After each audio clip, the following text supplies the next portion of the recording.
what encouragement would you give to young people in particular now to say, go back and have an honest look at the wellspring of our culture, which is Christianity, because it's actually not what you think it is? How would you encourage them to do that? Yeah, I think that's a good point. I'll start with basic apologetics. Apologetics is, defending your beliefs. That's what the word means. And I've been in a lot of debates with non-Christians, who say, well, we basically came from a completely materialist world. They have a materialist worldview where the source of human life itself is blind, material, purposeless forces. And I say, well, we are personal beings. In philosophy, personal doesn't mean warm and friendly. A personal being is one that thinks, acts, feels, chooses, wills, as opposed to a non-personal force, right? Or like electricity, or like Star Wars, right? The force be with you. And most of our modern secular worldviews say, well, we're the product of mindless, meaningless, purposeless forces. And I say, well, how does a mindless force produce beings with minds? How does a purposeless force create beings who have purposes?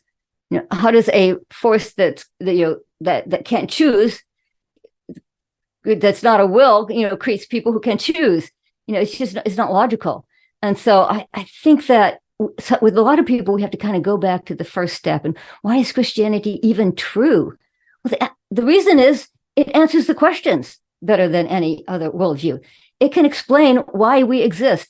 There's a French philosopher, Etienne Gilson, a French philosopher, who puts it this way. He says, the fact that the humans are capable of thinking means that the first cause that created us must have a mind.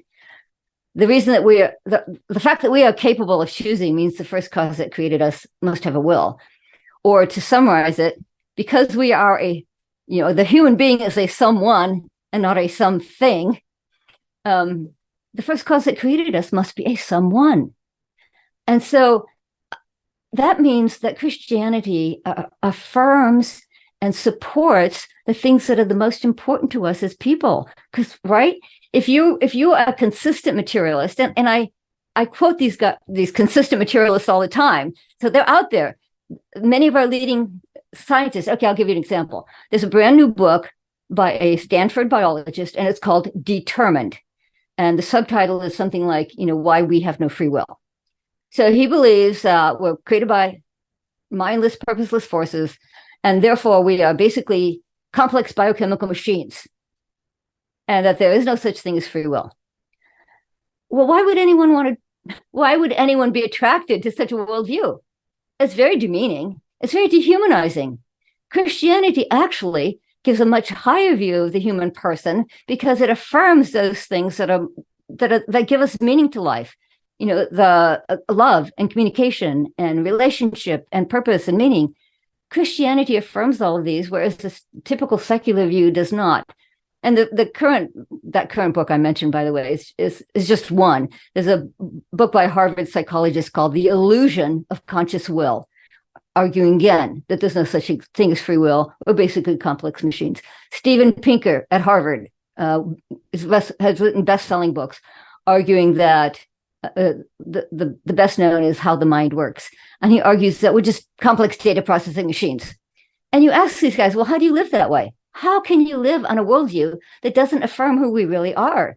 And you know what Steven Pinker says? Well, in the lab, I treat people as complex data processing machines. And then when we go home for the night, take off our lab coats. And this is a direct quote. We go back to treating one another as free and dignified human beings. In other words, he's acknowledging his worldview doesn't work in the real world. He's acknowledging that when he goes home at night, he can't treat his wife like a complex data processing machine. He'd better not. So he has to shift. He has to shift to a worldview that's essentially Christianity, that says we're made in the image of a personal God.